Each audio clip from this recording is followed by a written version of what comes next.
Alright, so now we're going to be talking about the anatomy of a character card. That's good. So we have here Abigail Halsey. So she's from the Priory faction. We're going to have a look at her there. I was wondering. So you'll find that the character card has a ready and an altered side. And we've got the numbers on all there. We'll go through everything. So at number 1, you have the character cameo. So the picture of the model. Yeah, a little picture and things like that. And you'll find that the models that they've sculpted match up really well with all of those. You can't mix them up. No, they're pretty good. They're pretty good. Pretty spot on. So number 2 is the faction symbol, so you know who they're with. So quick reference, which is pretty handy. Then you have the character name, which we just said. And number 4 is your traits. So this is what we were talking about in the last video. In the last one, yeah. So she is a mortal, archaeologist, and a follower. So whether archaeologist really means any, I've never come across anything that says archaeologist. I don't think I've ever seen anything that worries about archaeologist. But not yet, you know. I've definitely seen something that worries about mortal. Correct. And I'm pretty sure I've seen something that worries about follower. Follower, that's right, yeah, because if you're not a leader, you'll be a follower or something like that. Yeah. So I found that generally, followers are the most common sort of thing. Pretty much. Right, so number 5 is your character statistics. All right, so it's basically all along there. You've got, we'll go from left to right, I think. Yeah, so so you've got, MV. MV is your Movement. You've got CH, which is your charge. So that's the distance in inches that you can move. You don't add charge to your move. A charge action moves you that far. Yeah. All right.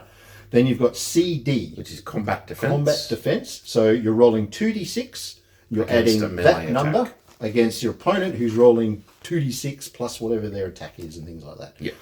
RD is range defense, and AD is arcane defense. It's Adam defense. It's Adam defense. Adam defense. No, I block Adam. Arcane defense, and that's where all your Mythos goodies and stuff can come. Yeah, people you've got to be careful. Throwing fireballs and things around the place. Yeah. The next one you've got 3 circles. All right. The first one is sanity. All right. When you're doing a test against sanity, if they ask for a test against sanity, that's the number you're adding to your 2d6 to get to the 13. All right, so you need 13 or more. You can see there for her to pass a sanity test, she needs to roll at least a 7. Yeah, basically. Unless she's got other modifiers or whatever. But yeah. Base stats, if she wants to pass it, she has to get at least a 7. Yeah. To get the 13. That's not too bad. That's not too bad. On 2d6, it's not awful. So the next one is myth. That's how many points of myth that character generates every round, at the start of every turn, into a pool. Yeah, so you add it all up. The pool is available for everyone to use for abilities and whatever else. That's just what they generate. Yeah. And the last one, the WND, is wounds. That's your life points. Okay, so 15 points of damage. She will operate at full capacity until all of her wounds are gone. That's how it works with everyone, unless it says otherwise. Once your wounds are 0, you're out. You're out. You're off the board, That's into the graveyard. Yeah, into the graveyard. Right, 6 is Madness Threshold. Right, not all characters will have a Madness Threshold. So you'll see a number there. Every time that character uses myth, if they don't use it for free, you get it for free, you don't spend the Mythos. No, so it just you only make a sanity test if you're spending Mythos.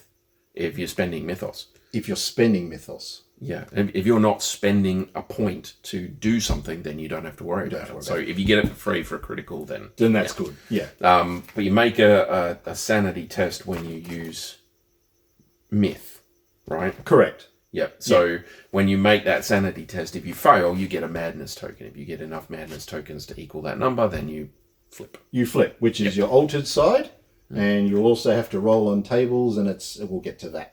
Yeah. But it's like, once your character's flipped onto the altered side, then things change and it gets a bit weird. It gets weird, but you'll find there are some characters out there that don't have a number there, but somewhere in their abilities and bits and pieces, they'll have something that lets them flip. That will make them flip, They say, if this happens, then you flip your card over to its altered side and you do something. Yeah. Right, and there's some really powerful stuff with that, but this is just, she's gone, too many of this, too much of that, madness, flip over to her altered side.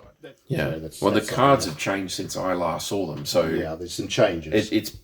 I think I remember seeing one that was like when you flip over, if you've got this many madness tokens, then you do this or something like that. But yeah. that might not be someone who not had a number there. That's all right. We'll get to that one anyway. So what have we got? Myth Number 7 is the points value. Yep, again, pretty straightforward. You'll find that all of these characters are unique. So you can only have one Abigail. It will say on the card if they're not. Yeah. They're generally not like a name. They'll be like a beast or an inanimate thing or something like that. You can have multiple. Yeah, grub. Yeah. Right, so 8, character attacks.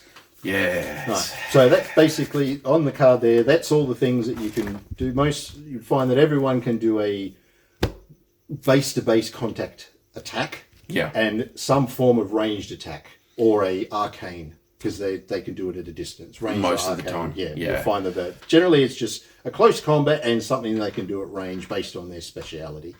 Yeah. So do you want to go through them now? So we'll just finish off here. Okay. So 9 is your Mythos abilities. So they'll be sort of highlighted in blue.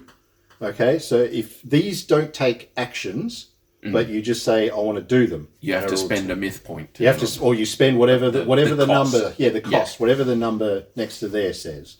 And then you basically just do whatever it says in there by spending the myth, and then you do your check.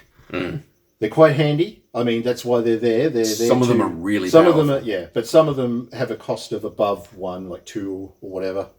So they're quite Which is just strong. ridiculous. And some of them will be like once a game. So you go, wow, that's expensive, but okay, it does that. Yeah, it does a good. lot. Some of them are really powerful, but they cost you a fair bit. I mean, you have to basically pay your mental fortitude to do these things. So That's some right, of them are really insanely It powerful. does a lot of stress. If you're not sort of trained in it or whatever, it's going to drain you. Character abilities is number 10. So these are the things that make them who they are. Actives, Their abilities, passives, their skills, all that sort of stuff. Yeah, they're all just there for you to try and remember while you're playing. Yeah, that's repetition. Repetition is key. A lot of them will change once the character flips to the altered side. Some of them might even go away. Some of them, they might even get extra ones. Yeah. They get completely different ones. They get better ones. They get worse ones. They get problems. They get advantages. Whatever. But they will almost always change somehow. It's a lot of fun. Yeah. Either for you or your opponent, one or the other. And 11 is the base size. So the little number on that side under your wounds, that will tell you what size base to put the model on, which is also helpful if you've got, like, when you open the box and you've got a variety of models, you can then put the bases of where they need to go. And know what size base for which. Yeah. That's it. Okay, so we'll continue with that. We've got, you can talk with that if you want. Do you want to do it? So the attacks that are in there are all laid out the same way. You'll know, like, roughly what is going on just by how the thing's laid out, whether it's a ranged attack or not, or whatever. So anything with the red through it. Yeah, it'll be a red one rather than a... Like the they're all red, yeah. They're red. Red the blues are the thing. They're your abilities, your mythos and stuff. Yeah. Okay. But, so she's got a pick. This is her, right? Yes. So she's got a pick. Number 1 there is the attack rating. So that is their ability to use the weapon or attack. You add that to the roll for the attack type, right? So if this one is a base contact thing, it's a melee combat one. So when you're doing a combat attack, you add 8 to that roll. Yep. Okay. The attack type is the next thing. It's a combat attack. Yep. The one underneath it there, Revenge of Thoth, is an arcane attack.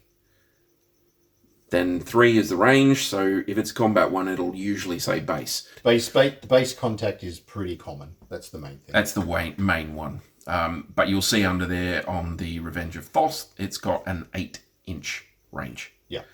And then the Mythos effect. So if you roll 2 6, at least 2 natural 6s, then you'll get this for free. Otherwise, you have to spend a myth point to bring it on. As long as you hit, you can spend a myth point to activate it. That's right. Can be an advantage depending on how sort of how bad off your character is. Yeah. You know. we'll go through the effects that happen later on, but usually it'll be bleed, burn, confusion, stuff like that, right? It'll be some sort of like tokenized effect that happens to that model. And you get it for free if you critical hit, and you have to use a myth to make it happen if you hit otherwise. And some of them have some really, really insane stuff happening in there. Like bleed. Like some of them, if you keep getting hit with the same condition, they'll start to pile up and do other things. Some don't, but some do. Like bleed's an example that actually adds more damage. Yeah. If someone's already bleeding and you do the effect again, they take more damage.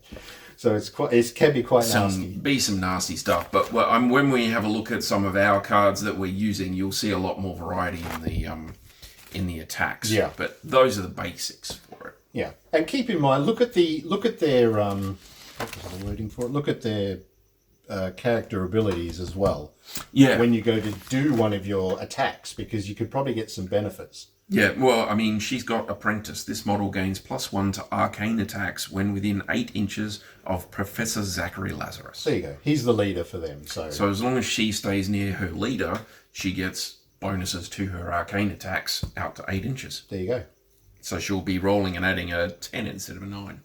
That's not bad. I mean, extra point. If the opponent rolls really bad, it can be good. It just adds up. Do some good solid stuff. Yeah. She's got a bunch of stuff there. That's pretty cool.